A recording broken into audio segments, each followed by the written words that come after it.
Did you know a 20th century saint bore the physical wounds of Christ? Prepare to discover the unbelievable story of Padre Pio. For centuries, stories of saints performing miracles have captivated humanity. But imagine living alongside a man in the modern world who could heal the sick, read souls, appear in two places at once, and carry the bleeding wounds of Jesus Christ himself. This isn't ancient legend. This is the astonishing reality of Padre Pio, a humble friar whose life defies explanation and continues to inspire millions. Today, we're not just going to tell you his story. We're going to dive deep into the most mysterious and debated aspects of his existence, peeling back the layers of faith, science, and the truly extraordinary. Get ready to question what you think is possible, because the journey into Padre Pio's world is unlike any other. Our story begins in a small Italian village called Pietrelcina on May 25, 1887.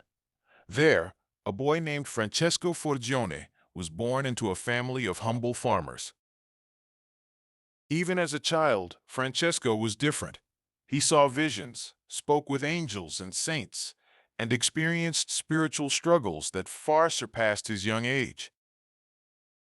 While other children played, Francesco felt a deep, unwavering pull towards God, a call to serve that was unmistakable.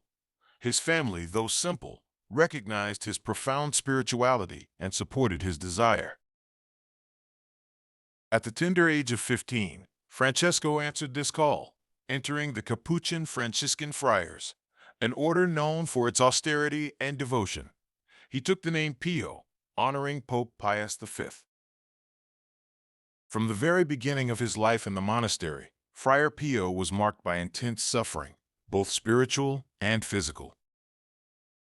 He battled illnesses that baffled doctors and endured fierce spiritual attacks that many described as visible confrontations with evil. Yet through it all, his faith only deepened, preparing him for the extraordinary path that lay ahead. He was ordained a priest in 1910, but the true crucible of his suffering and his public mission was still to come.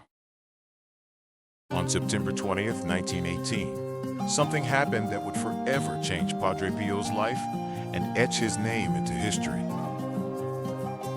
While praying before a crucifix in the monastery choir loft in San Giovanni Rotondo, he experienced an intense spiritual vision. As the vision ended, Padre Pio looked down to find 5 bleeding wounds on his body, on his hands, feet, and side, the very wounds Jesus Christ suffered during his crucifixion. This was the stigmata, the physical manifestation of Christ's passion. These were not superficial marks. Eyewitnesses and medical examinations confirmed they were real, open wounds that bled almost daily for 50 years until his death. They caused him immense pain, a constant, agonizing reminder of Christ's suffering. Doctors who examined him were baffled. They couldn't explain their origin, nor could they find any medical reason for why they never healed or became infected, despite his age and the rudimentary hygiene of the time. The wounds gave off a unique, sweet-smelling fragrance, often described as the odor of sanctity, a phenomenon reported by many who came near him. The stigmata turned Padre Pio into a living crucifix, a sign to a world weary from war and spiritual doubt, but also a figure of immense controversy. Beyond the stigmata, Padre Pio became renowned for an astonishing array of miracles. His prayer, it seemed, could move mountains. Countless individuals testified to receiving miraculous physical healings after seeking his intercession. There were stories of the blind regaining their sight, the deaf hearing again, and the lame walking. Gemma de Giorgi, a little girl born without pupils, could see perfectly after Padre Pio blessed her, even though doctors confirmed her eyes remained physically unchanged. Another famous case involved Consiglia de Martino, who was cured of a life-threatening tumor after Padre Pio interceded for her. Perhaps even more astounding was Padre Pio's gift of bilocation, the ability to be in two places at once. Many credible accounts exist of him appearing to people far from San Giovanni Rotondo, offering guidance, comfort, or even celebrating Mass, while simultaneously being seen by others in his monastery cell. Soldiers on the front lines of World War I reported seeing him appear and warn them of danger, saving their lives.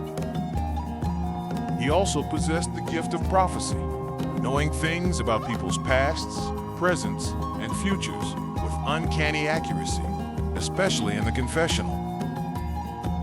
He would often reveal sins people had forgotten or deliberately concealed, leaving them stunned and ready for true repentance. His miracles weren't just about physical cures. They were deeply spiritual, often leading to profound conversions and renewed faith. With such extraordinary phenomena came intense scrutiny, suspicion, and often outright persecution. From the moment the stigmata appeared, Padre Pio became a subject of both immense devotion and profound skepticism. The Church, cautious by nature, launched numerous investigations into his life and gifts. Doctors examined his wounds, theologians debated the authenticity of his miracles, and some within the church hierarchy questioned his sanity or even accused him of fraud. These investigations were rigorous and sometimes humiliating. He underwent strict medical examinations, some of which involved harsh and invasive procedures. There were periods where he was forbidden from public ministry, from saying Mass in public, and even from corresponding with his spiritual children. For years, he lived under suspicion, isolated from his community, and the faithful who flocked to see him. These trials, however, Padre Pio bore with immense patience and humility, always submitting to the authority of the Church, even when it caused him deep personal suffering. He never complained, seeing these difficulties as part of his spiritual cross. This period of intense trial paradoxically solidified his reputation among many as a true saint, one who suffered not only the wounds of Christ, but also the calumny and misunderstanding of men.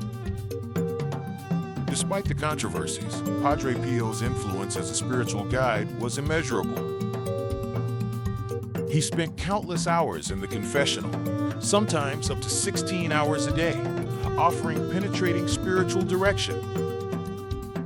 People from all walks of life, from simple villagers to renowned intellectuals, sought his counsel. He was known for his blunt honesty, his ability to read souls, and his deep compassion, always urging his spiritual children towards prayer, penance, and frequent reception of the sacraments, especially confession and the Eucharist. He founded prayer groups worldwide, emphasizing the power of collective prayer, and established a modern hospital, the House for the Relief of Suffering, a testament to his practical charity and concern for human dignity. Padre Pio passed away on September 23, 1968, just days after the 50th anniversary of receiving the stigmata. Before his death, his wounds reportedly healed completely, leaving only smooth skin, another unexplained phenomenon. His funeral was attended by over 100,000 people. He was canonized a saint by Pope John Paul II in 2002, cementing his place as one of the Catholic Church's most beloved and remarkable figures. His legacy lives on through his prayer groups, his hospital, and the millions who continue to seek his intercession. Padre Pio remains a powerful reminder that the divine can break through the ordinary, that suffering can be redemptive, and that profound faith can truly move mountains. Which of Padre Pio's miracles resonates with you the most? Share your thoughts in the comments. Don't miss our next video, where we explore another incredible story of faith and mystery.